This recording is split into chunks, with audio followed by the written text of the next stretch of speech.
ટોપ ચલાવો. હાલેલુયા. આવો આપણે પ્રાર્થના કરીએ અને ત્યારબાદ વચનમાં આપણે આગળ વધીએ.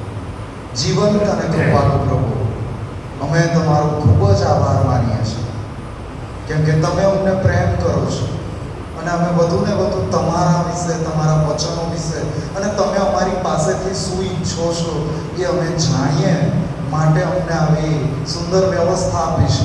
આ પ્રભુ મંદિર આપ્યું છે, જ્યાં અમે એકઠા મળીને પ્રભુ તમારા વચનો શીખી શકીએ અને આ ખાસ દિવસો કે અમે પ્રભુ ઈસુ ખ્રિસ્તને યાદ કરીએ, એમના મરણને, એમના એ દુઃખ સહનને અને એમના પુનરુત્થાનને પણ યાદ કરીએ અને અમે પ્રભુ તમારે યોગ્ય બની જઈએ માટે તમારી કૃપા અમારા બધા ઉપર દર્શાવો અને તમારા વચનોથી અમારા બધાની સાથે વાત કરો. પ્રભુ ઈસુ ખ્રિસ્તની મારફતે માંગીએ છીએ. આમેન. આજે પણ મમતાબેનનો આભાર માનું છું કે આજે સુંદર ભોજનની વ્યવસ્થા અમારા માટે પૂરી પાડી. આજે મારું કુટુંબ મારી સાથે આવ્યું અને સાથે સાથે મારા મિત્ર ડૉક્ટર નિલેશ સોમાણી કે જેઓ પ્રભુ ઈસુ ખ્રિસ્તમાં નવા છે, પણ આપણને બધાને પણ એમની સાક્ષી સાંભળીને ઉત્તેજન પ્રાપ્ત થાય માટે પ્રભુની યોજનામાં આ શક્ય બન્યું કે આજે તેઓ આપણી સાથે જોડાયા. આજે એ ગુરુવાર અને લગભગ આજે જે રીતે આપણે આખું અઠવાડિયું વચનો શીખીએ છીએ અને આમ કષ્ટમય અઠવાડિયાની વાત, દુઃખ સહન સપ્તાહની વાત, એટલે આજે રાત્રે ઈસુ ખ્રિસ્તની ધરપકડ થઈ હોય એ બાબત. એટલે હવે આજથી લઈને છેક રવિવારની સવાર સુધી ઘણા બધા લોકો એકદમ જાણે કે હવે ફાસ્ટિંગ મોડમાં આવી જશે, બહુ દુઃખી ચહેરા ઉતરી જાય ને એવી રીતે બધા આવી જશે. પરંતુ જ્યારે આપણે પ્રભુના વચનો તરફ વળીએ છીએ ત્યારે આપણને એ માલુમ પડવું જોઈએ કે પ્રભુ ઈસુ ખ્રિસ્ત મરણ પામ્યા એ ગુડ ફ્રાઈડેના દિવસે, પણ એ લગભગ 2000 વર્ષ પહેલાંની વાત. એ દરેક વખતે કંઈ મરણ પામતા નથી કે દરેક વખતે આપણે મોં લટકાવી દઈએ અને બસ હસવાનું નહીં, બધા ધીર ગંભીર જાણે ઘરમાં મરણ પ્રસંગ હોય. આવી રીતે એ ખ્રિસ્તના બાળકો આવી રીતે વર્તી ન શકે. હા, એ જરૂરનું છે કે આપણે કોઈકના જીવન વિશે વિચાર કરતા હોય ત્યારે જો એમના મરણનો દિવસ હોય ને તો પણ આપણે એમની સારી સારી જ વાતો યાદ કરીશું, એમના એવા રમૂજી કિસ્સાઓ, એમણે કરેલા સારા કૃત્યો, એમના કારણે આપણને મળેલા બેનિફિટ્સ, લાભ, આવું બધું જ યાદ કરીશું. આપણે દરેક વર્ષે એવું ના વિચારીએ કે એમને આવું થયું ને પછી મરણ પામ્યા અને પછી દર વર્ષે કે બધા રડવા ન બેસે. હા, એકાદ વર્ષ એવું લાગે, કદાચ કોઈકને વધારે લાગણી હોય તો 3-4 વર્ષ, પણ પછી તો એ ખુશીથી એ વાત સ્વીકારી લીધી કે મરણ બધાના માટે આવે છે. પણ જ્યારે પ્રભુ ઈસુ ખ્રિસ્તની વાત આવે ને ત્યારે એનાથી એક સ્ટેપ આગળની વાત છે કે મરણ તો પામ્યા પણ ત્રીજે દિવસે મોયેલામાંથી ઉત્થાન પામ્યા હતા. એ ત્રીજે દિવસે મોયેલામાંથી ઉત્થાન પામ્યા હતા. એ કબરમાં રહ્યા નહીં, એ મરણને એમણે હરાવ્યું છે અને હવે આખી સ્ટોરી આપણે સારી પેઠે જાણીએ છીએ. હા, એટલે આ દિવસોમાં કોઈ ઉપવાસ કરે તો એ એટલા માટે કરે કે મને મારી પાપી અવસ્થાનું ભાન થાય, હું મારી જાતની તપાસ કરું, હું આ પ્રભુ ઈસુ ખ્રિસ્તના સંબંધમાં હું ક્યાં છું એનો વિચાર કરું માટે હું ઉપવાસ કરું. પણ આજે ઘણા બધા ઉપવાસ પણ એટલા માટે કરે જાણે કે હું આ વખતે તો હું 40 ઉપવાસ કરીશ અને પછી પ્રભુ મને આશીર્વાદ આપે અને મારા દીકરાનું ક્યાંક ગોઠવાઈ જાય, કંઈક મેળવી લેવા માટે. તો જો સ્વાર્થ રાખીને ફાસ્ટિંગ કર્યું હોય તો એવા ફાસ્ટિંગ માન્ય થતા નથી. અને ઘણા બધા તો પાછા એડવાન્સમાં માંગે, એવી પ્રાર્થના કરે, પ્રભુ જો મારી આટલી ઈચ્છા પૂરી થઈ ગઈ ને, મારું આટલું કામ થઈ ગયું ને તો હું 40 ઉપવાસ કરીશ. કેટલાક એમ કે મારાથી 40 તો નથી થતા પણ કષ્ટમાં અઠવાડિયામાં તો ઉપવાસ કરીશ જ. આવું તમે બધાએ સાંભળ્યું હશે. પરંતુ મને કહેવા દો કે આવતીકાલનો દિવસ એ કોઈ દુઃખનો દિવસ નથી. ગુડ ફ્રાઈડે, ભલો શુક્રવાર, ભલાઈનો શુક્રવાર, આનંદનો દિવસ કે જે દિવસે પ્રભુ ઈસુ ખ્રિસ્તે આપણા બધાના પાપો એમની ઉપર લઈ લીધા અને આપણને જે શિક્ષા મળવાની હતી એ શિક્ષા એમને વેઠી લીધી. જો કે આવતીકાલે કેટલીક આ બધી વાતો જોઈશું, પણ આજે જે વાત કરવા માંગુ છું એ પહેલા મારે આ થોડું ડિસ્ક્લેમર આપી દેવું જરૂરી હતું, જાહેર ચેતવણી, કે આજે જે વાત જોવા માંગીએ છીએ, જે એક ખજૂરીના રવિવારથી જે ઘટના બની ત્યારબાદની કેટલીક બાબતો આપણે જોઈ અને એમાંથી જ આ એક બાબત છે કે પ્રભુ ઈસુ ખ્રિસ્ત જ્યારે એમનું મરણ પાસે હતું ત્યારે કયા પ્રકારનું શિક્ષણ આપતા હતા, એમાંથી ગઈકાલે આપણે એ ખેતરના ધણીની વાત જોઈ અને આજે વધુ એક દ્રષ્ટાંત વિશે જોવા માંગીએ છીએ, જેના માટે ટાઇટલ આપવામાં આવ્યું છે લગ્ન જમણનું દ્રષ્ટાંત. માથીની લખેલી સુવાર્તા 22મો અધ્યાય 1 થી 14 કલમોમાં લખ્યું છે અને આ લગ્ન જમણનું દ્રષ્ટાંત. હવે આ લગ્ન જમણની વાત અથવા લગ્નની વાત એ જાણે કે આખા બાઇબલનો એ મેઇન થીમ રહ્યો છે. પરમેશ્વરના વચનમાં એમ કહેવામાં આવ્યું છે લગ્ન સર્વમાં માન યોગ્ય છે. હિબ્રુઓને પત્ર અને એનો 13મો અધ્યાય ને 4થી કલમ, અને ત્યાં એ વાત લખી છે અને બસ આટલું કહી દીધું. પરમેશ્વરે એમના વચનોમાં જણાવી દીધું કે સર્વમાં લગ્ન માન યોગ્ય છે. એટલું જ નહીં, પરંતુ પરમેશ્વરના વચનની શરૂઆતમાં જ ઉત્પત્તિનું પુસ્તક એના 2જા અધ્યાયમાં જ પ્રથમ લગ્ન આપણે જોઈએ છીએ, આદમ અને હવાનું લગ્ન, જે પરમેશ્વરે પોતે એ લગ્ન કરાવ્યું, એ બંનેને સાથે લાવ્યા કે પતિ પત્નીની જેમ સાથે રહે. અને ત્યારબાદ આખા બાઇબલમાં પ્રભુના વચનોમાં લગ્ન વિશેની બધી વાતો એ કરવામાં આવી. લગ્ન જીવનને કઈ રીતે સુખી અને સફળ બનાવી દેવાય એના માટેનું પણ શિક્ષણ આપ્યું.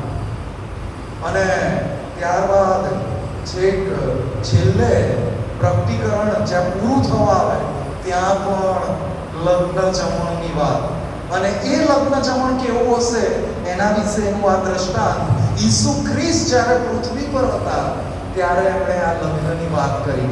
હવે જ્યારે લગ્નની વાત આવે છે ત્યારે આપણે બધાએ આ સમજી લેવાની જરૂર છે કે જેમ મંડળીમાં જુદી જુદી પ્રવૃત્તિઓ હોય છે અને જે જુદી જુદી પ્રવૃત્તિઓના માટે પ્રભુના વિશેષ વચનો હોય છે, પ્રભુના સૂચનો હોય છે, અને એવી જ રીતે આ લગ્નના માટે પણ એ પ્રભુના વચનોમાંથી ઘણી બધી વાતો આપણને પ્રાપ્ત થાય છે. અને એટલે જ લગ્નના જે કોલ કરારો હોય છે, એકબીજાને વચન આપવાના, એ પણ પ્રભુના વચનોમાંથી જ બનાવવામાં આવ્યા, બહારથી નહીં, પ્રભુના વચનોમાંથી જ. અને આ લગ્ન પ્રસંગને કેવી રીતે માણી લેવો એ આ દ્રષ્ટાંત દ્વારા આપણને માલુમ પડે છે કે એ આ પણ જરૂરનું છે. પણ સાથે સાથે સૌથી વધારે મહત્વની બાબત એ છે કે સર્વમાં લગ્ન માન યોગ્ય છે. એટલે આપણે આ દ્રષ્ટાંત તરફ આગળ વધીએ પહેલા આપણે ખ્રિસ્તીઓ તરીકે આ લગ્નને અથવા લગ્ન પ્રસંગને આપણે કેવી રીતે લઈએ છીએ, આપણે એ લગ્ન પ્રસંગને કેવી રીતે લઈએ છીએ, લગ્ન જીવન કેવી રીતે માણવું, એની તો ઘણી બધી વાતો છે અને લગ્ન વખતે સંદેશા આપવામાં આવે છે. પણ આજે મારે ખાસ રીતે વાત કરવી છે કે આપણા ગુજરાતી ખ્રિસ્તીઓ લગ્ન વખતે કેવી પરિસ્થિતિમાંથી પસાર થાય છે, કેટલો આનંદ માણી શકે છે અને કેવી રીતે આનંદ માણે છે, આ બધું તમે જાણો છો. અને ઘણી બધી વખત તો એ લગ્ન પ્રસંગ એવી રીતે મનાવવામાં આવે કે બધાને બહુ મજા પડી જાય, જલસા પડી જાય, બધાએ આનંદ કર્યો, પણ પછી સૌથી વધારે આપણા પરમેશ્વર દુઃખી થયા હોય.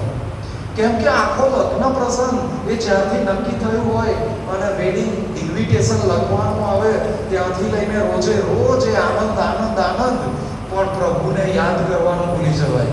આમ સામાન્ય રીતે તો બધા રોજ પ્રાર્થના કરતા હોય, બાઇબલ વાંચતા હોય, પણ જવાતોને હમણાં તો ઘરમાં લગ્ન પ્રસંગ છે એટલે હમણાં તો બાઇબલ વાંચવાનોય સમય નથી મળતો, પ્રાર્થના કરવાનોય સમય નથી મળતો. અરે મારા વાલાઓ, પરમેશ્વરના વચનોમાં એમ લખ્યું કોઈને પત્ની મળે તો પરમેશ્વરની મહેર પ્રાપ્ત થઈ છે, કોઈને જીવન સાથી મળ્યા તો એ પરમેશ્વરનો આશીર્વાદ પ્રાપ્ત થયો છે. અને એવા સમયે જેમણે આશીર્વાદ આપ્યો એમને જ ભૂલી જવાનું, બધાને યાદ કરી કરીને લગ્નમાં નોતરવાના. પણ પરમેશ્વરની વાત આવે ત્યારે આપણે ચૂકી જઈએ છીએ. અને જે લોકો પરમેશ્વરને ચૂકી જાય છે, પછી ઘણી બધી વખત એમ લાગે બહારથી તો દેખાડો કરવામાં તો આ લોકોનો ટોટો જડે એવો નથી, સહેજે ઓછું આવવાના છે. ભલે ને ગમે એટલું અંદર હૃદયમાં લઈને ફરતા હોય, ઘણા બધા વાંકા થયા હોય, તૈયાર થવાય તો માંગતા ના હોય, રીસાઈ ગયેલા હોય, અને બધું જાત જાતનું અંદર ચાલતું હોય, પણ બહાર તો આવે એટલે આમ સૂટ બૂટમાં અને ચહેરા પર હાસ્ય હોય અને એ તમારે મજા પડી ગઈ છે. પણ અંદર શું ચાલતું હોય તો બધા જેના ઘરમાં પ્રસંગ હોય ને એને ખબર હોય. અને હેરાન કોનાથી થાય છે? જે લોકો પરમેશ્વરને ઓળખે છે એમના. હવે આ લગ્ન એ સર્વમાં માન યોગ્ય થાય એટલે લગ્ન પ્રસંગ હોય એમાંય જ્યારે લગ્નની વિધિ થાય ને એનાથી વધારે મહત્વની વાત બીજી કોઈ ના હોય.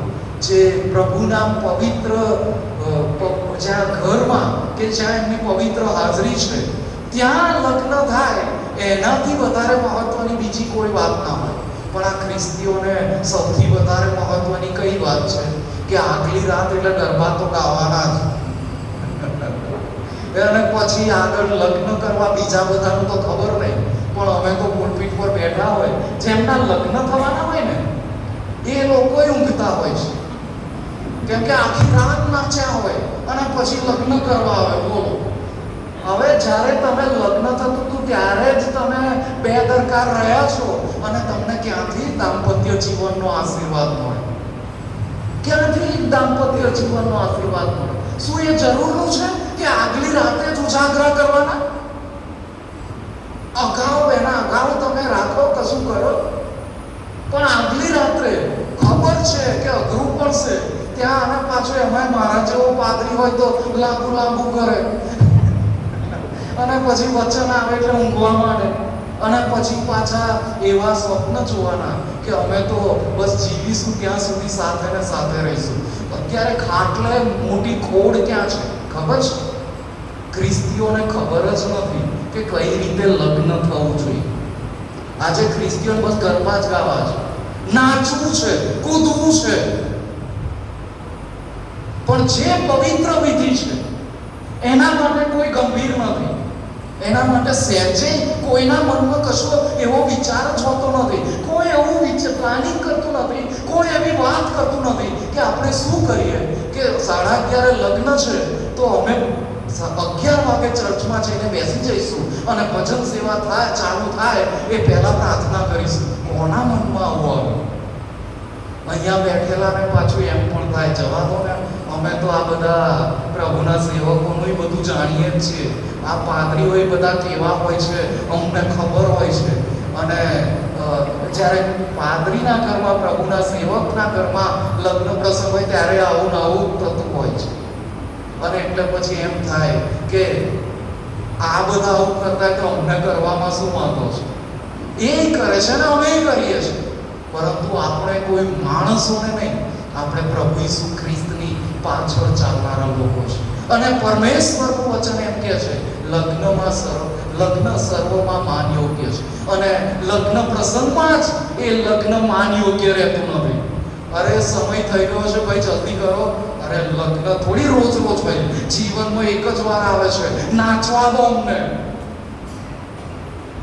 અરે ઘણી બધી વખત તો એવું થઈ જાય, મજાલ છે કોઈની કે રોકે, નહીં તો મેજર સાહેબનું આઈ બને. કોઈની મજાલ છે કે એમને નાચતા રોકે, એમ કે વહેલા ટાઈમ પર ચર્ચમાં આવજો. કેવા રીઠા ખ્રિસ્તીઓ થયા છે, કેવી માછા મૂકી છે આ લોકોએ. બાઇબલ એવું કહે છે લગ્ન સર્વમાં માન યોગ્ય છે, અને આ લોકો લગ્ન પ્રસંગમાં જ લગ્નને જ માન નથી આપતા. અને એટલે આજે શું થયું છે ખબર છે? ધર્મ પ્રમાણે સર્વે થયો કે કયા ધર્મમાં સૌથી વધારે છૂટાછેડા થાય છે, એમાં ખ્રિસ્તીઓ ટોપ પર છે. ડૂબી મરવા જેવી વાત કે જે બાઇબલમાં એવું લખ્યું છે કે જેને દેવે જોડ્યું છે એને કોઈ કદી છૂટું કરે નહીં. બાઇબલમાં લખ્યું લગ્ન સર્વમાં માન યોગ્ય થાય, અને નાની નાની વાતોમાં કોર્ટમાં છૂટાછેડા માટે જતા, કેમ કે શરૂઆત જ ખોટી થઈ છે. શરૂઆતમાં જ ગરબા કરવામાં જ લગ્નમાં ભલીવાર આવ્યો નથી. ઊંઘતા ઊંઘતા તો લગ્ન કર્યું, શું ખાક સફળ થાય? આપણે સહેજે ગંભીર નથી. આપણને એમ લાગે આ બધી એટલી મહત્વની વાતો નથી, પણ જ્યાં તમે જુઓ પરમેશ્વર પ્રભુ ઈસુ ખ્રિસ્ત, જે એમનો સમય એવો હતો કે એમની ધરપકડ થવાની છે, એમને ખબર હતી કે હવે મને વધસ્તંભે લટકાવવામાં આવશે, હવે એવું અતિશય વેદના આવશે કે જે મારાથી સહન નહીં થાય, કોઈ દુનિયાનો કોઈ માણસ સહન ના કરી શકે એવું દુઃખ, એવું ભારે અપમાન, ઘોર અપમાન. અને એ વધસ્તંભે જડાવવાનું એટલે શરમજનક મરણ. જરા વિચાર તો કરો કે કિલ્લા મારવાના છે, હાથે પગે કિલ્લા મારવાના, આ બધું એમને ખબર છે, અને છતાં એ શું કહે છે? આ લગ્ન જમણનું દ્રષ્ટાંત આપે છે. એ ખ્રિસ્તીઓને શિક્ષણ આપે છે કે આપણે કઈ રીતે આશીર્વાદિત થઈએ, આપણા કુટુંબો કઈ રીતે આશીર્વાદિત થાય.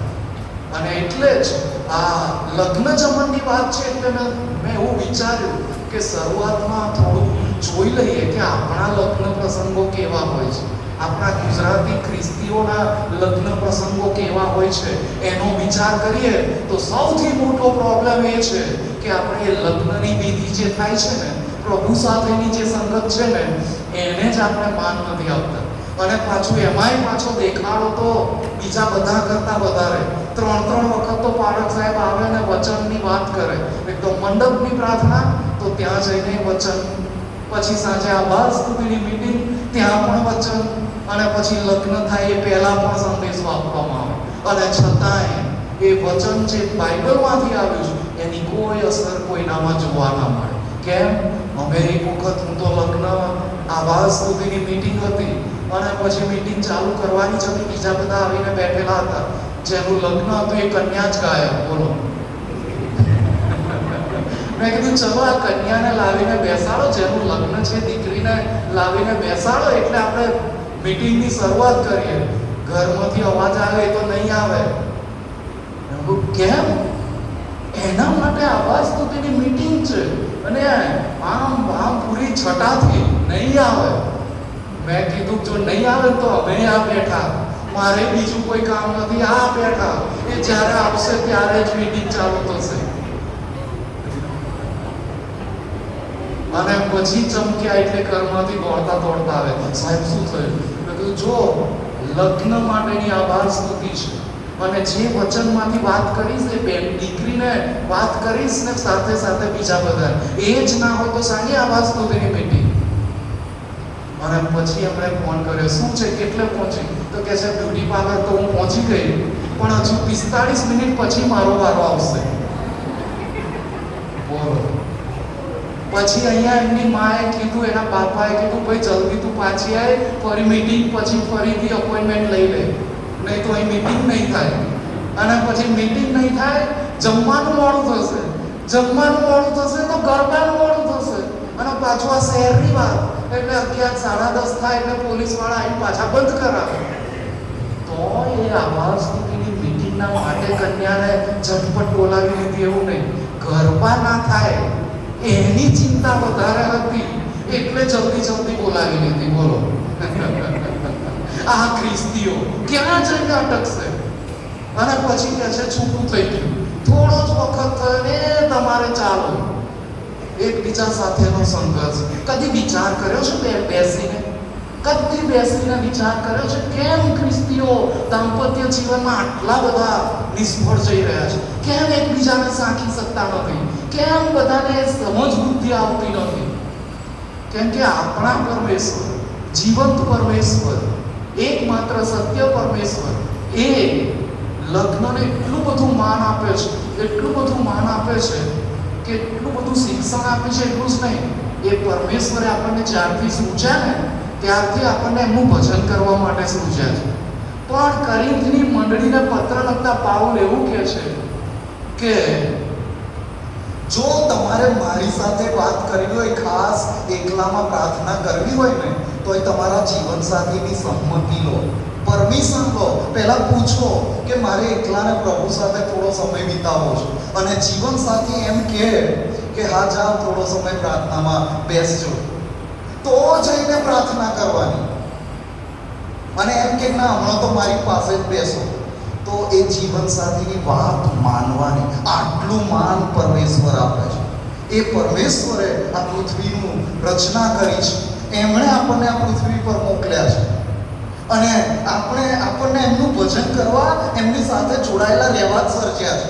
અને છતાંય જ્યારે પતિ પત્નીની વાત આવે છે ને, ત્યારે એવું માન આપે છે કે તમે બંને એકબીજાની સંમતિથી મારી સાથે વાત કરવા છૂટા પડો તો પડો.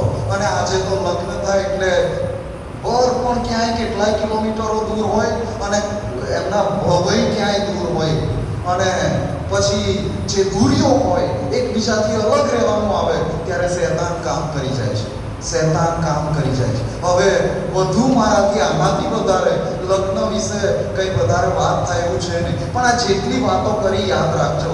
હવે પછી કોના ત્યાં લગ્નનો પ્રસંગ આવે છે? બધા એટલીસ્ટ મુક્તિપુર આખું ગામ ખ્રિસ્તી છે.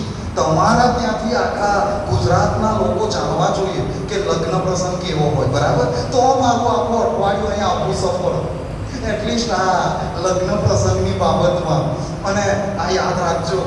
હવે આપણે આજે જે શાસ્ત્ર પાઠ વાંચ્યો ત્યાં આગળ વધીએ. અહીંયા આજના શાસ્ત્ર પાઠમાં લગ્ન જમણવારનું દ્રષ્ટાંત છે અને આવી જ એક મોટી પીછપાડીની વાત લૂકની લખેલી સુવાર્તા 14મા અધ્યાયમાં પણ આપવામાં આવેલી છે. લૂક 14માં પણ ત્યાં લગ્ન જમણ એવો શબ્દ વાપર્યો નથી, પણ મોટી પીછપાડી એવો શબ્દ વાપર્યો છે. પણ માથી એવું કહે છે કે આ લગ્ન જમણ છે. અને આ લગ્ન જમણ આવું કેવું કે આમંત્રિતો આવ્યા નહીં અને બીજા બધાને બોલાવવા પડ્યા. એટલે સૌથી પહેલા તો આપણે આપણા લગ્નો કેવી રીતે થાય છે એ જોયું, પણ હવે જોઈએ કે આ યહૂદીઓમાં લગ્નની કેવી રીત હોય છે. યહૂદીઓમાં, આ યહૂદી સમાજમાં, ઇઝરાયેલના લોકોમાં સામાન્ય રીતે એવું બનતું હોય છે કે એક જુવાન પુરુષ અને જુવાન સ્ત્રી જો એકબીજાને પસંદ કરે છે તો પછી બધા કુટુંબીજનો સાથે મળવા આવે અને જ્યારે સાથે મળે અને મન બનાવી જ લીધું છે કે હવે લગ્ન કરવાનું છે, તો એ બંને જણની સગાઈ કરવામાં આવે. એ બંને જણને સાથે બોલાવીને એમની સગાઈ કરવામાં આવે. સગાઈની કોઈ ખાસ વિધિ એવું તેવું હોય નહીં, પણ બંને બેસીને બંને પરિવારજનો બધી વાતચીત કરી લે, સાથે બેસીને જમે અને એમની સગાઈ થઈ ગઈ. અને બાઇબલમાં બેબીસાળ શબ્દ આપવામાં આવે છે. ક્યાં? ઈસુ ખ્રિસ્તની મા મરિયમનું બેબીસાળ યુસુફ સાથે થયું હતું અને હજી લગ્ન થાય અગાઉ મરિયમ ગર્ભવતી થઈ. એવી વાત આપણે જોઈએ છે. તો આ યહૂદીઓમાં જ્યારે સગાઈ થાય એટલે સ્ત્રી અને પુરુષના માતા પિતા એ કરાર તૈયાર કરે. કરાર કે બંને જણ કેવી રીતે સાથે રહેશે, અને કરાર તૈયાર કરે. અને પછી જ્યારે આ પહેલી વખત મળે, સગાઈ કરે, એટલે સગાઈની વિધિમાં કશું ના હોય, પણ જે કરાર તૈયાર કરવામાં આવ્યો છે એના પર બંને જણા સહી કરે. એ જુવાન દીકરો અને જુવાન દીકરી જેમના લગ્ન થવાના છે એ સહી કરે. એટલે એ લગ્ન કરેલા જ ગણાય, બેબીસાળ ગણાય, પણ લગ્ન કરેલા જ ગણાય, પણ સાથે ના રહે. દીકરી એના માતા પિતાની સાથે અને દીકરો પણ એમના માતા પિતાની સાથે.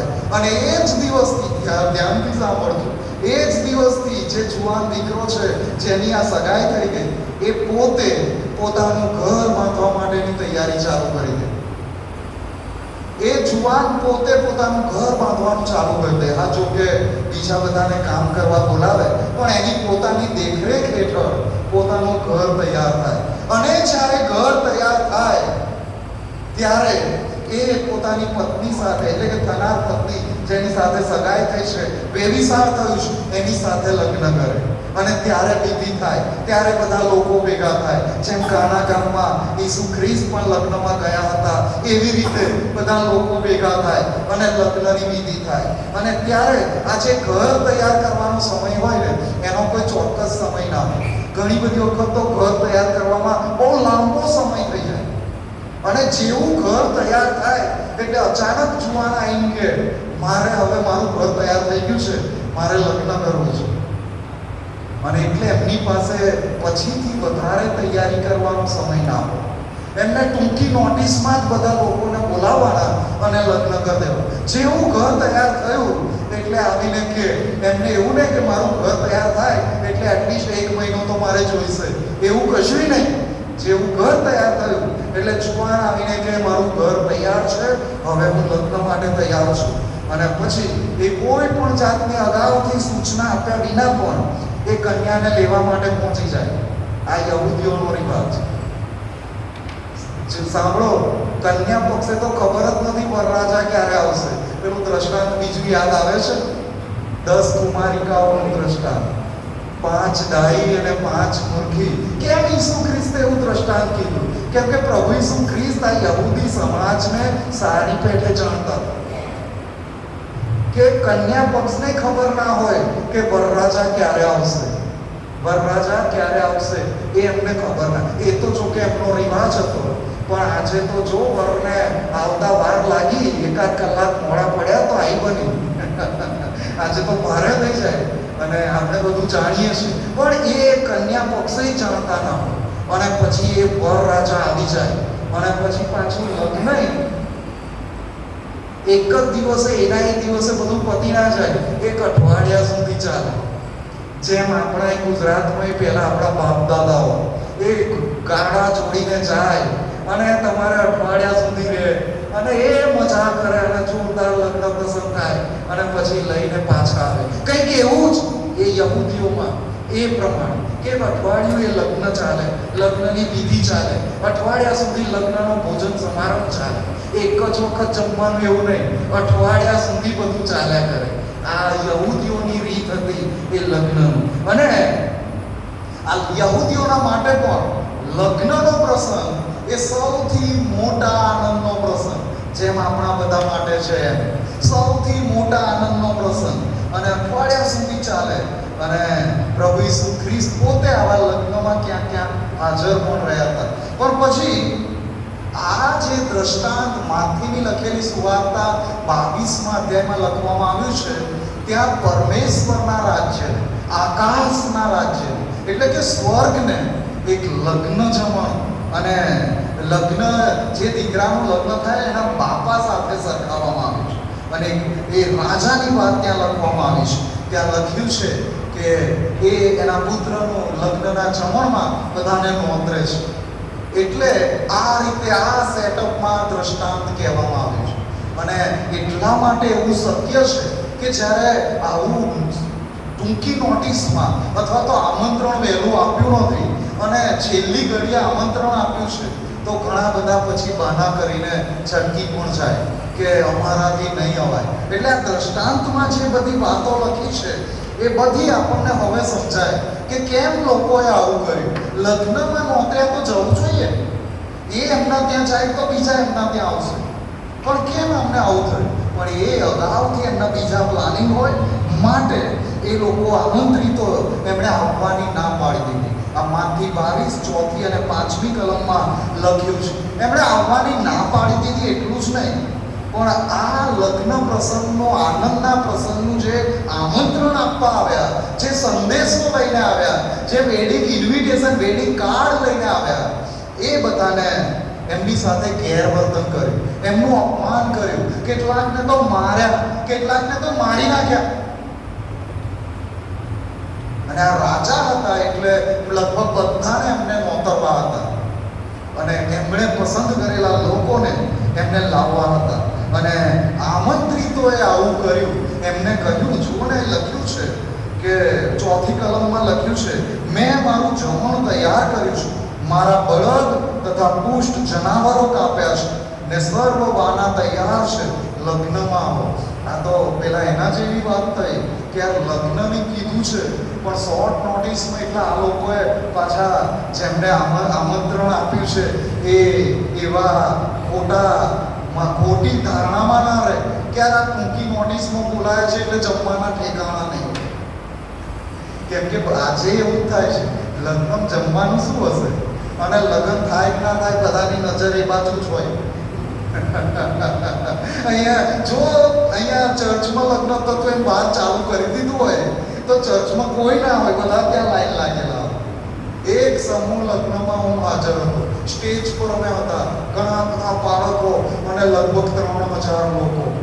અને પછી સંદેશો ચાલુ થયો. જો કે સૂચના આપી દેવામાં આવી હતી કે વચન એટલીસ્ટ વચન પૂરું ના થાય ત્યાં સુધી જમવાનું વહેંચવું નહીં. પણ કોઈ ગેરસમજ ઊભી થઈ. અહીંયા વચન ચાલુ થયું, પ્રભુના સેવક જોરદાર વચન આપે છે અને બીજી બાજુ બધા કેટલાક લોકો આવીને બધા કાનમાં કહી જાય, અલી ચાલ જમવાનું થઈ ગયું, જમવાનું ચાલુ થઈ ગયું. અને જોતામાં બધી ખુરશીઓ ખાલી, કોઈને આત્મિક ભોજનની સહેજે પડી નથી, કોઈને પ્રભુના વચનોની પડી નથી. કેટલું શરમજનક ચિત્ર. 3000 લોકો હતા, માંડ 100 જણા બેઠેલા રહ્યા. અને એ કદાચ એ 7 જોડા હતા ને, એટલે એમના ઘરના બેઠેલા હતા. અને એ તો એમાંય પાછું લગ્ન પહેલા જમવાનું હોત ને તો એ ના જમત. અમુક જણા એવું માને છે કે જ્યાં સુધી મારા દીકરાનું કે મારી દીકરીનું લગ્ન ન થઈ જાય ત્યાં સુધી હું ખાઈશ નહીં. એના કારણે એ બેઠેલા હતા.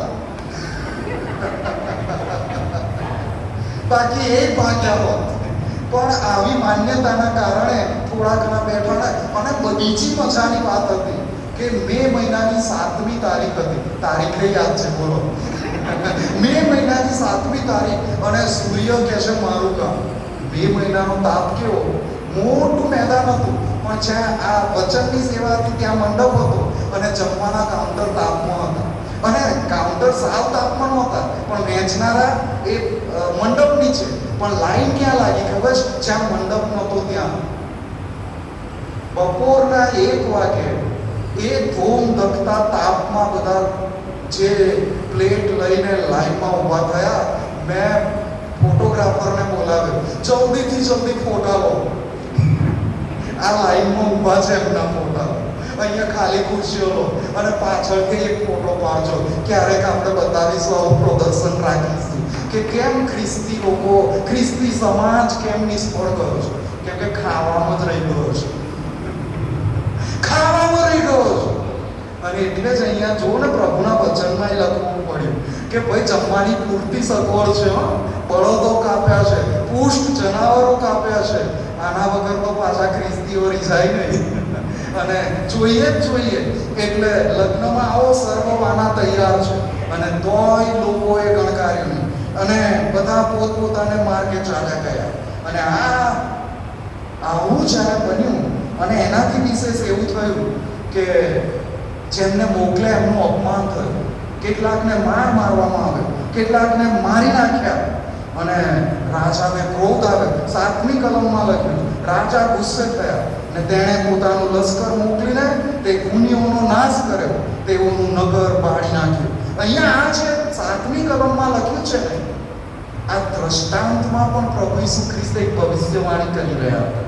દ્રષ્ટાંતમાં પણ પ્રભુ ઈસુ ખ્રિસ્ત ભવિષ્યવાણી કરી રહ્યા હતા. અને એ ભવિષ્યવાણી ઈસવીસન 70માં પૂરી થઈ ગઈ. ઈસવીસન 70માં રોમન સમ્રાટ તીતસે યરુશાલેમમાં ચડાઈ કરી અને યરુશાલેમનો કચ્ચર ઘાણ કરી નાખ્યો. મોટા ભાગનાને મારી નાખ્યા. મંદિરનો નાશ કરી નાખ્યો. મંદિર પર ઈંટ લઈ ગઈ. મંદિરને તોડી પાડ્યું અને સળગાવી દીધું. ઘણા બધા લોકોને મારી નાખ્યા. આ દ્રષ્ટાંતમાં કહેલી જે વાત હતી ને, આ ભવિષ્યવાણી ઈસવીસન 70માં એ પૂરી થઈ. કેમ કે આ યહૂદી લોકો હતા. પછી આપણે એ વસ્તુ, આપણે એ વાત આપણે આગળ જોઈએ. પણ અહીંયા આ દ્રષ્ટાંતમાં જો આગળ વધીએ તો અહીંયા હવે શું થયું છે કે રાજા ગુસ્સે થઈ ગયા અને એમણે એમનું લશ્કર મોકલ્યું અને ખૂનીઓનો નાશ કર્યો. પણ હવે આ લગ્નનું શું? એટલે એમણે પછી રાજાએ એમ કહ્યું કે તમે જાઓ, પોતાના ચાકરોને કહ્યું કે તમે રસ્તાઓના નાકા પર જાઓ ને જેટલા તમને મળે તેટલાને લગ્નમાં બોલાવો. અહીંયા ધ્યાનથી સાંભળજો.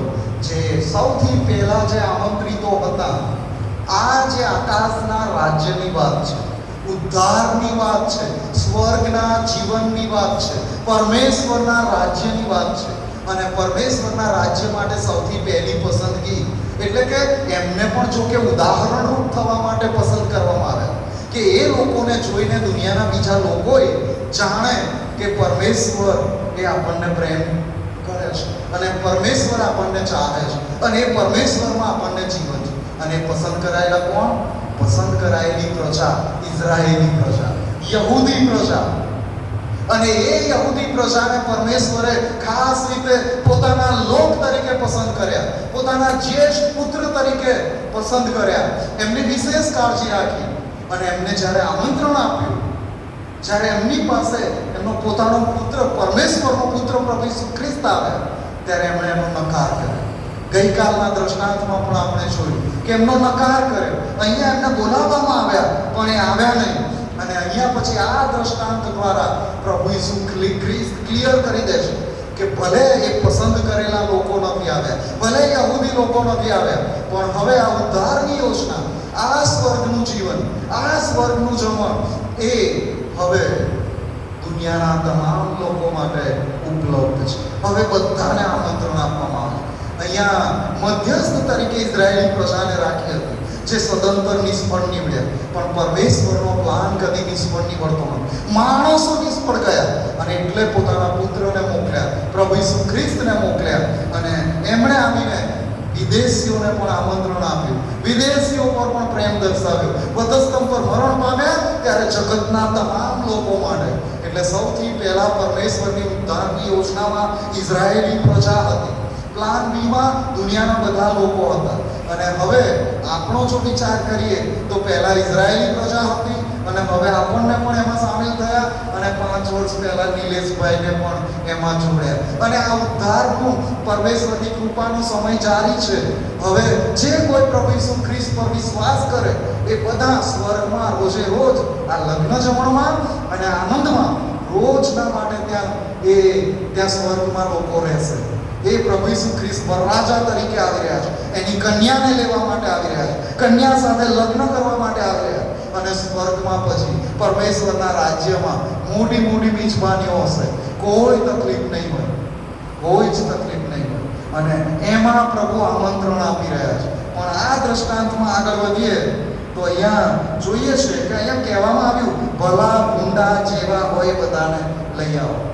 અને એટલે જ પ્રભુ ઈસુ ખ્રિસ્ત જગતના તમામ લોકો ઉપર પ્રેમ કરે છે અને બધાના ઉપર કૃપા દર્શાવે છે, બધાને જીવન આપવા માંગે છે. બધા જે સારા હોય, લાયક હોય એમને જ નહીં, પણ જે ભૂંડા હોય, પાપમાં હોય એવાને પણ. આ શરદ મેઘવાન પણ ભૂંડાઈમાં જીવન જીવતો હતો. સહેજે કોઈને પસંદ પડે એવું જીવન નહોતું, તો પરમેશ્વરને તો ક્યાંથી પસંદ પડે. અને છતાંય મને પણ આમંત્રણ આપ્યું અને મને પણ એમની સાથે જોડી દીધો અને એમનામાં મને જીવન પ્રાપ્ત થયું. પણ જો ઈસુ ખ્રિસ્તનો સ્વીકાર કર્યો છે તો હવે આ વાતો આપણા માટે છે. એક વખત ઈસુ ખ્રિસ્તનું નામ આવ્યું, સાંભળ્યું, સુવાર્તા સાંભળી અને એમનું નામ ધારણ કરી લીધું. જગત આપણને ખ્રિસ્તી તરીકે ઓળખે, એટલે કે આ ખ્રિસ્તના લોકો, ખ્રિસ્તની પાછળ ચાલનારા લોકો. પણ જો આપણી પાસે લગ્નનો પોશાક નથી, લગ્નનો પોશાક નથી, તો પછી આપણને ઉઠાવીને ઘોર અંધકારમાં નાખી દેવામાં આવશે, ઘોર અંધકારમાં નાખી દેવામાં આવશે. માટે આ દ્રષ્ટાંત પ્રભુ ઈસુ ખ્રિસ્તે પોતાના મરણ પહેલા ખાસ રીતે સમજાવ્યું છે, ખાસ રીતે સમજાવ્યું. કોઈ ભૂલાવામાં ન રહે. બધાને આમંત્રણ આપ્યું છે, એટલે એરા ગેરા ભલા ભૂંડા બધા આવી ગયા. પણ જ્યારે તમે પ્રભુની પાસે આપણે આવીએ છીએ ત્યારે એ પરમેશ્વર અતિ પવિત્ર છે, એ પરમેશ્વર મહિમાવાન છે, એ પરમેશ્વર સન્માનનીય છે. એમનું સન્માન જળવાવું જોઈએ, એમનું માન જળવાવું જોઈએ, એમની પવિત્રતા જળવાવી જોઈએ. એ બાબત અહીં આપણને જોવા મળે છે. કેમ કે ભોજન સમારંભ દરમિયાન રાજાનું ધ્યાન એક એવા માણસ પર ગયું જેણે લગ્નના વસ્ત્રો પહેર્યા ન હતા. એ કલમ 11માં એ લખવામાં આવ્યું છે. અને પછી જો એણે લગ્નનો પોશાક પહેર્યો નથી અને છતાંય એ રાજા એને કહે છે, ઓ મિત્ર, કેવી રીતે બોલાવે છે? એને વસ્ત્ર પહેરેલા જોયા નથી, એને લગ્નનો પોશાક પહેર્યો નથી, પણ રાજા એ તો એમનો તો બહુ મોટો હોદ્દો, બહુ એ માન સન્માનીય વ્યક્તિ, અને એની આગળ આવનારા એમની આમન્યા, એમની અદબ જાળવવી પડે.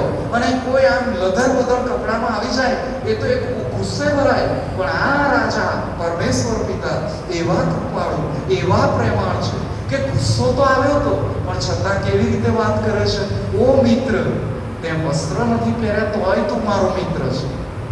ઓ મિત્ર, તું લગ્નનો પોશાક પહેર્યા વિના અહીં કેમ આવે? અને જો આ મિત્રએ આ જેણે લગ્નનો પોશાક નહોતો પહેર્યો એણે એમ કહ્યું હોત, પ્રભુ મને માફ કરી દો, ઉતાવળમાં રહી ગયું, મારી ભૂલ થઈ ગઈ, અને કદાચ રાજાએ માફ કરી દીધું હોત ને કહ્યું હોત, જા મારા દીકરાના રૂમમાં જા, ત્યાંથી બી કપડાં બદલીને પાછો આવી જા. પણ અહીં આ માણસ કશું બોલતો જ નથી. કેમ બોલતો નથી? મને તો સૌથી પહેલો વિચાર શું આવ્યો ખબર છે? જ્યારે રાજા એને પૂછવા લાગ્યા ત્યારે આ માણસ એના હોશો હવાસમાં હતો જ નહીં. લગ્ન પ્રસંગનું જમવા જવાનું છે, બળદ કાપ્યો છે, પુષ્ટ જાનવર કાપ્યા છે, એટલે બે પોટલી મારું નહીં ત્યાં સુધી મજા ના આવે. પીધેલું હોય તો ખાવાની મજા આવે.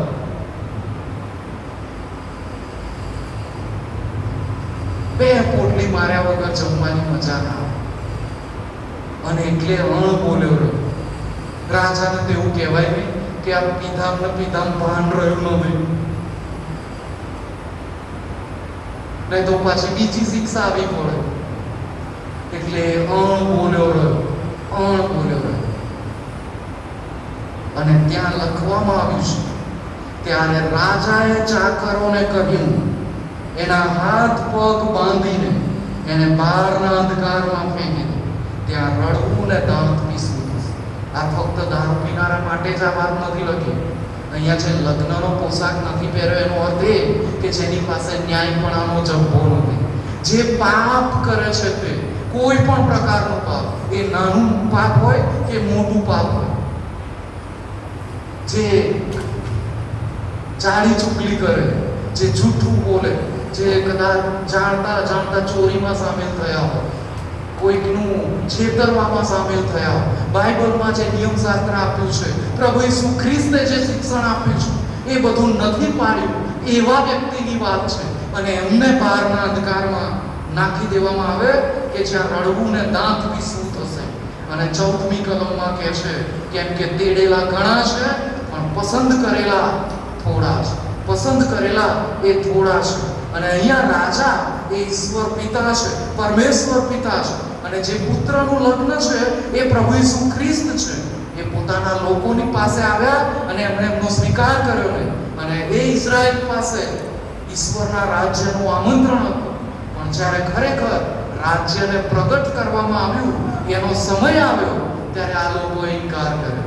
આ લગ્ન જમણમાં સામેલ થવા માટેની એકમાત્ર શરત એ કે પ્રભુ ઈસુ ખ્રિસ્ત પર વિશ્વાસ કરવો, પ્રભુ ઈસુ ખ્રિસ્તને સોંપાઈ જવું, પ્રભુ ઈસુ ખ્રિસ્તની પાછળ ચાલવું. બસ આ જ છે, બીજી કોઈ વાત નથી. અને છતાંય લોકોએ એ ન માને.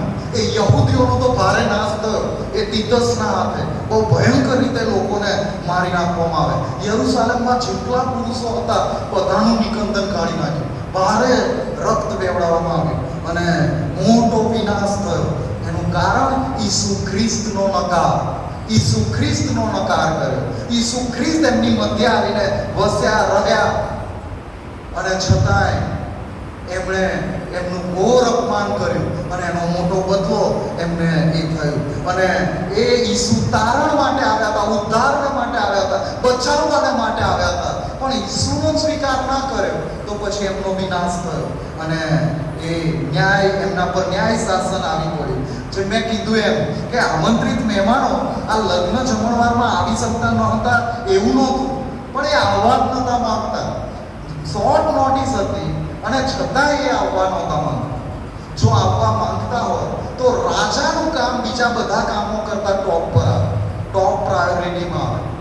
એ શરૂઆતથી જ આ યહૂદી લોકો અને ઈસુઈ સારી પેટે જાણે છે કે રાજા કંઈક કહે એ મારે માનવું જ રહ્યું, રાજાનો હુકમ માનવો જ રહ્યો. ઇવન પ્રભુનું વચન આપણને કહે છે કે તમારે તમારા દેશના કાયદા કાનૂનો અને તમારા પર જે અધિકાર ચલાવે છે એમને આધીન થવું.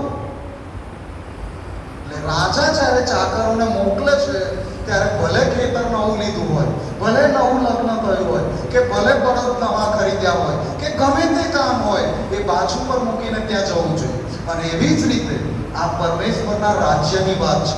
આ કોઈ 50, 60 કે 70 વર્ષની કે 1-2 પેઢી કે 7 પેઢીની વાત નથી. આ તો અનંતકાળની વાત છે. એટલે જ્યારે પરમેશ્વરની વાત આવે તો બીજું બધું બાજુ પર મૂકીને પરમેશ્વરની સાથે જોડાવવું જ જોઈએ. પરમેશ્વરની સાથે જોડાવવું જ જોઈએ.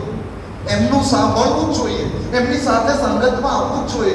એમને પ્રાર્થના કરવી જ જોઈએ. એમનું વચન વાંચવું જ જોઈએ. એ તાકીદનું છે, એ જરૂરનું છે, એ મહત્વનું છે. એ આપણે બધાએ આપણા હૃદયપટ પર લખી દેવું પડશે. એ લખી દેવું પડશે. અન્યથા આ માણસ જે લગ્નના પોશાક વગરનો હતો એના જેવા આપણા હાલ થશે. અને આ લગ્નના વસ્ત્રો એ આપણને ઘણી બધી વાતો શીખવે છે કે જો પ્રભુ ઈસુ ખ્રિસ્ત આપણે ન્યાયપણાનો જબ્બો પહેરીએ, શ્વેત વસ્ત્ર પહેરીએ, માટે સ્વર્ગમાંથી અહીં આવે, સઘળું રથ વેવડાવી દીધું અને એ રથમાં આપણે શુદ્ધ થઈએ છીએ, એટલે આપણે એ શ્વેત વસ્ત્ર ધારણ કરી લીધા. આપણે લગ્ન પ્રસંગમાં પણ જઈ શકીએ, મોટી મિજબાનીમાં પણ જઈ શકીએ, કેમ કે આપણે ન્યાયપણાના વસ્ત્રો ધારણ કર્યા છે. આપણે સ્વર્ગમાં જઈ શકીએ છીએ.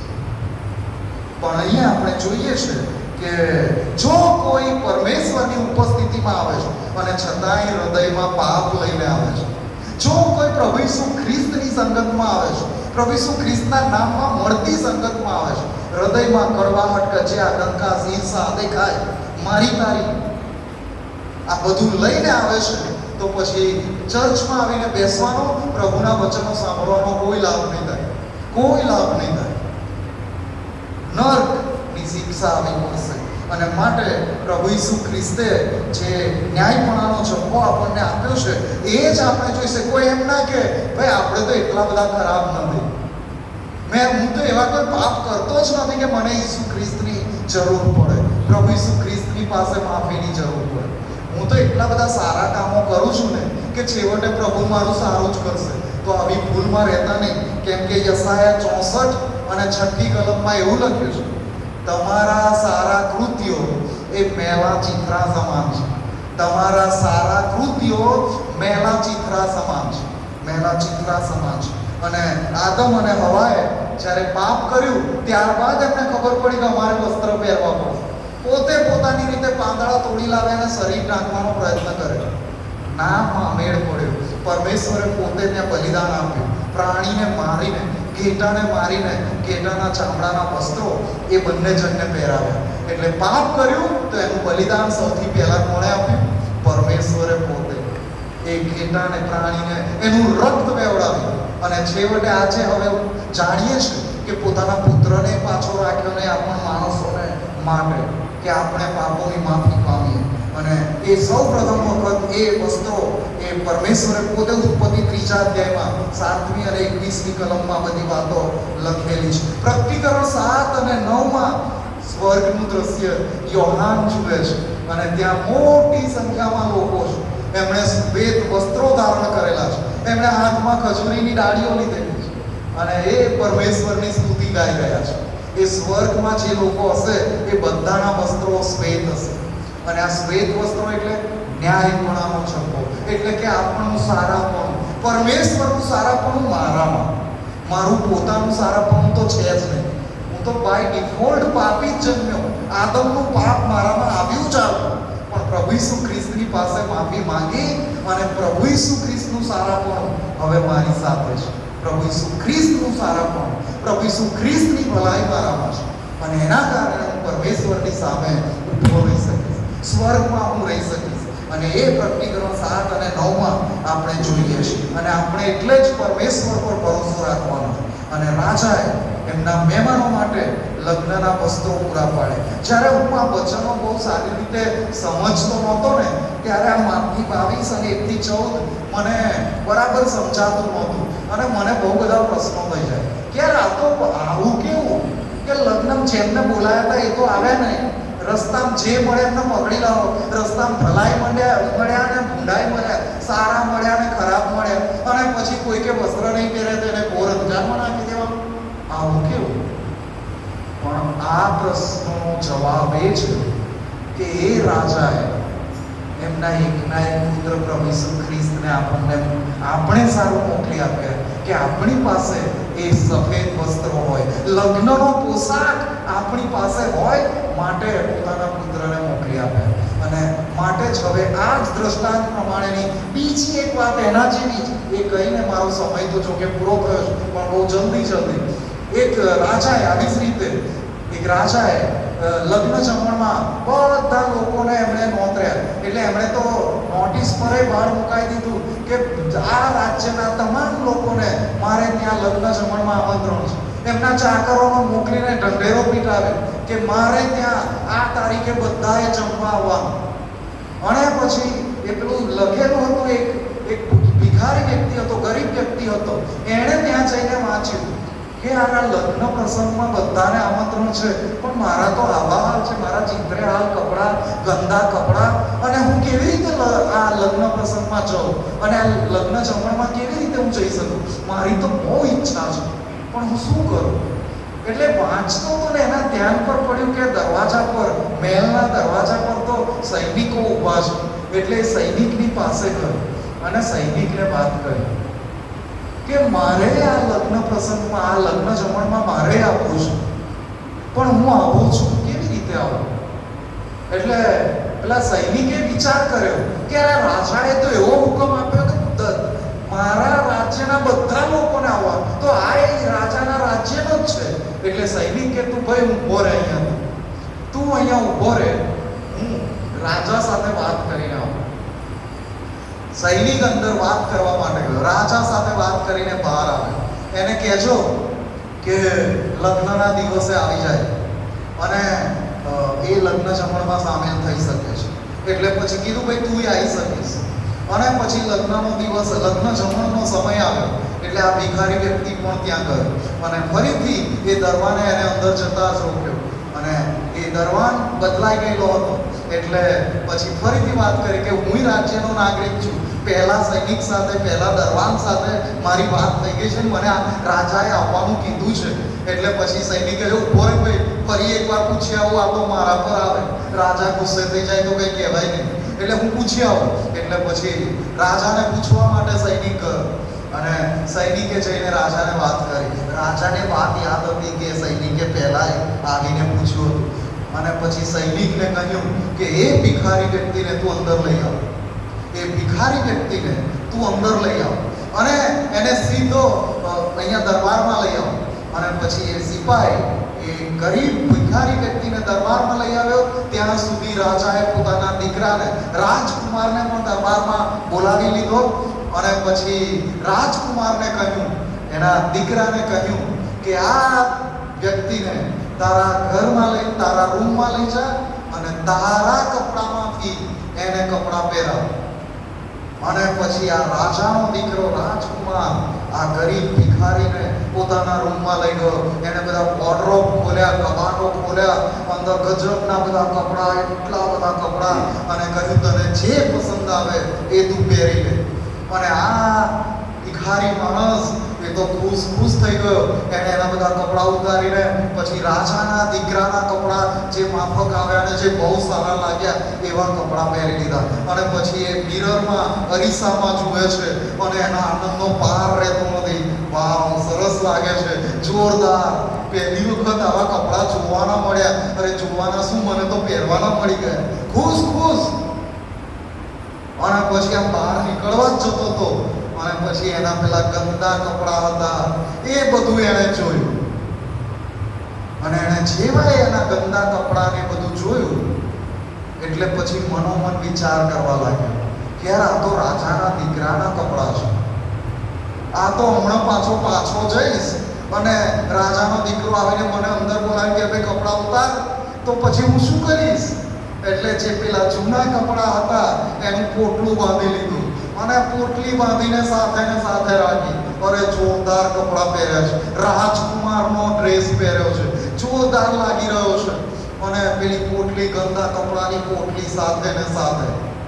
પછી એ જમવા માટે જબરજસ્ત વ્યવસ્થા હતી. બધી ટેબલ પર બધું જાતની વાનગીઓ, બધું પીસેલું હતું અને પોતે જ સર્વ કરીને બધાને ખાવાનું. અને આ માણસે બીજા બધા માણસોની સાથે લાઈનમાં બેસી ગયો. અને પેલી પોટલી બબોથ જ કરે કે ક્યાંક મૂકાઈ ના જાય, મૂકી દઈશ તો ભૂલી જઈશ. એટલે એનું મન તો પેલી પોટલીમાં જ.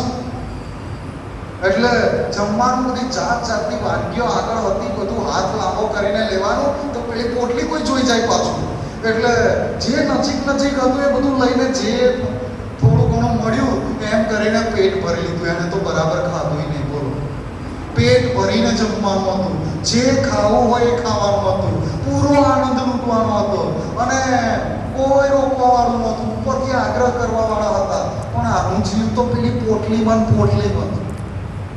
એ બરાબર શાંતિથી ખાઈ ના શક્યો, આનંદ ઉઠાવી શક્યો નહીં. અને પછી પરાણે પછી જે નજદીકમાં જે હતું ખાતો હતો. અને રાજા પછી ફરવા નીકળ્યા. રાજા બધા પ્રજાજનોને કહે છે, બધા જમજો, હો, બરાબર જમજો. અને એમ બધાને ખુશ થતા મળતા આવે છે.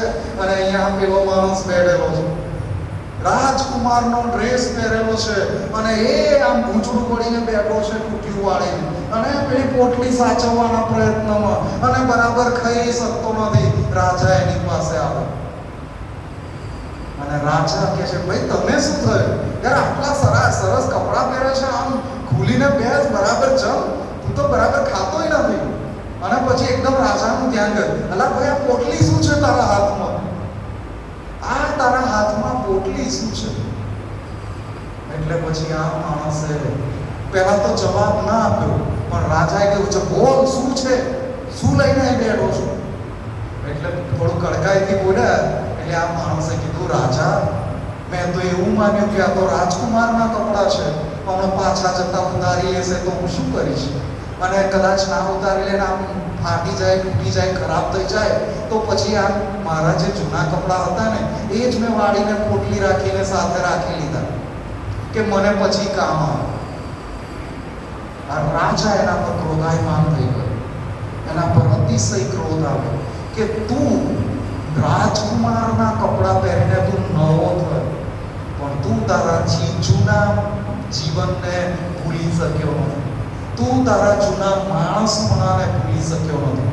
અને જો આપણામાં જૂનું માણસપણું છે, જો આપણામાં હજી એ પાપી સ્વભાવ છે, જો હજી આપણે બધું બબોધ કરીએ છીએ, હજી મારે બધું ભેગું કરી લેવું છે, હજી મારે પોટલી મારવાની જરૂર પડે છે અને પોટલી સાચવવાની જરૂર પડે છે, તો આજે પ્રભુ ઈસુ ખ્રિસ્ત આમંત્રણ આપે છે. એ બહુ દયાળુ છે, એ બહુ ભલા છે. અને તમને જાણીને નવાઈ લાગશે કે અહીંયા કદાચ કોઈ પીતું હોય ને હું આવા શબ્દો બોલું તો કોઈને એમ લાગે કે આ તો અપમાન થાય એવી ભાષાનો ઉપયોગ કરે છે. પણ મને કહેવા દો કે આ તમારી આગળ જે વચનો આપે છે ને, મારા જેવું પીનારો બીજો કોઈ નહીં.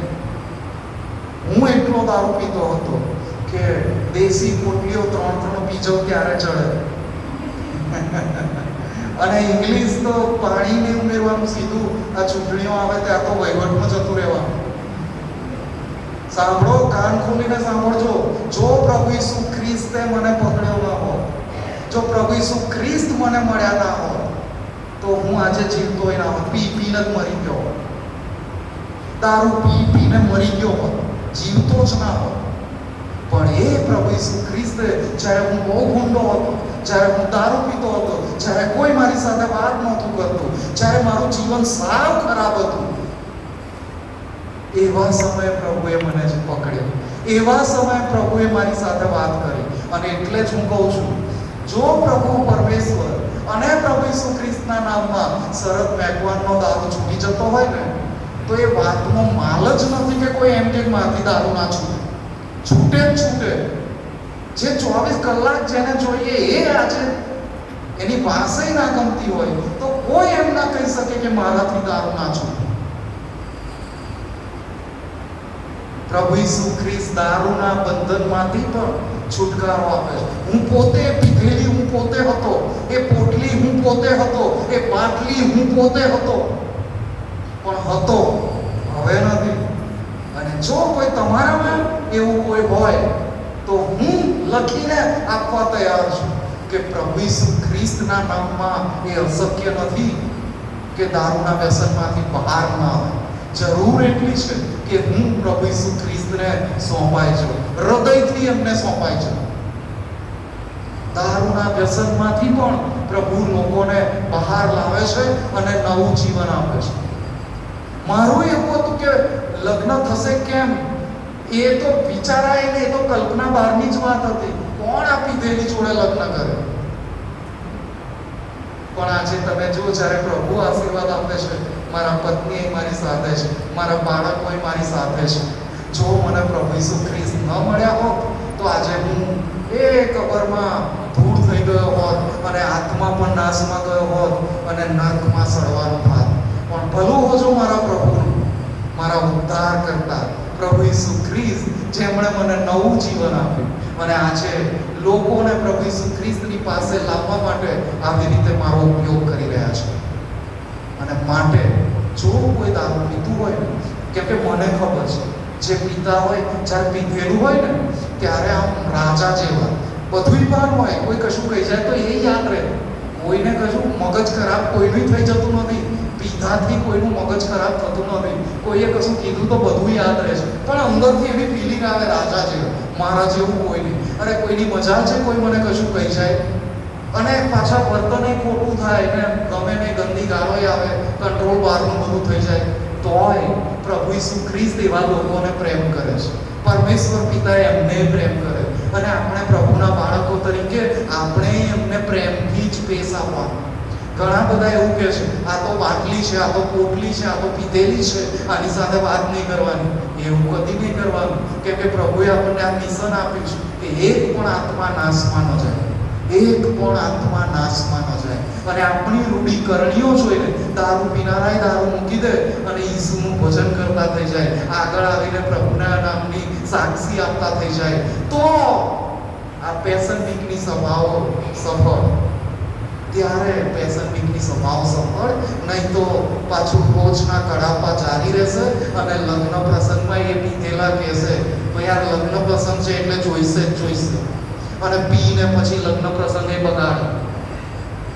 આવો આપણે થોડો સમય શાંત રહીએ, આપણે પ્રભુની પાસે કૃપા માંગીએ, પ્રભુ પાસે સમય માંગીએ, પ્રભુ પાસે વિનંતી કરીએ કે પ્રભુ તમે જગતના બધા લોકોને પ્રેમ કરો છો, બધાને. જે દારૂ પીએ છે એમને પ્રેમ કરે, જે પાપમાં જીવન જીવે છે એમને પ્રેમ કરે છે, જેઓની પાસે ન્યાયપણું નથી એમને પ્રભુ પ્રેમ કરે છે. અને એવા બધાને પ્રેમ કરવાનું મન, હૃદય અમને આપો. એ બધા પણ પ્રભુ ઈસુ ખ્રિસ્તમાં જીવન પામે, માટે અમે એમની પ્રત્યે પણ રૂઢીકરણી દર્શાવી શકીએ, દયા, પ્રેમ, ભલાઈ દર્શાવી શકીએ. માટે અમને સહાય કરો અને જેઓ આ બંધનમાં બંધાયેલા છે એ બધાના બંધનો છૂટી જાય, તૂટી જાય અને તેઓ નવું જીવન પામે. માટે આપણે બધા ખાસ અત્યારે પોતાની જાતને માટે કોઈ પણ પ્રકારનું પાપ જો આપણામાં છે એ પ્રભુનો આત્મા યાદ દેવડાવે તો માફી માંગી લઈએ. અને જે નથી પીતા એ આજે ખાસ રીતે જેઓ પીવે છે એમના માટે પ્રાર્થના કરશે.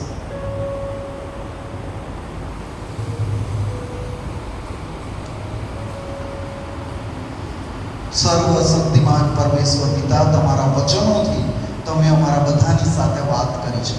પ્રભુ તમે વાસ્તવિક ચિત્ર અમારી સમક્ષતામાં રજૂ કર્યું છે અને પ્રભુ આજના વચનના પ્રકાશમાં પ્રભુ તમે અમને નવા કરો.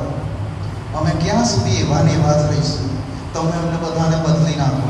અમારા લગ્ન પ્રસંગો, એ લગ્ન પ્રસંગોમાં લગ્નને માન આપવામાં આવે અને એ જ બાબત વધારે મહત્વની હોય, નહીં કે બીજી બધી બાબતો.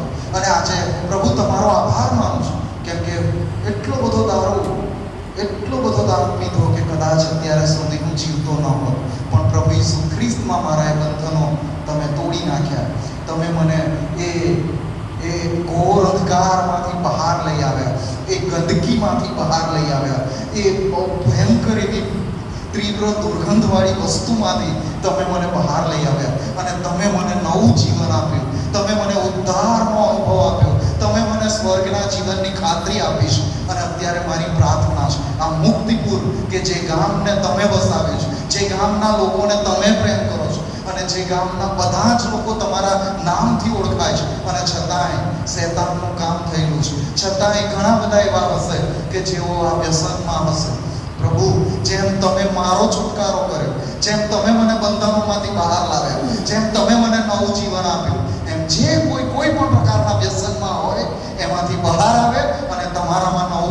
પામે એવી ખાસ આગ્રહથી વિનંતી કરું છું. અમે બધા તમારા હાથોમાં સોંપાઈ જઈએ છીએ. પ્રભુ ઈસુ ખ્રિસ્તની મારફતે માંગીએ છીએ.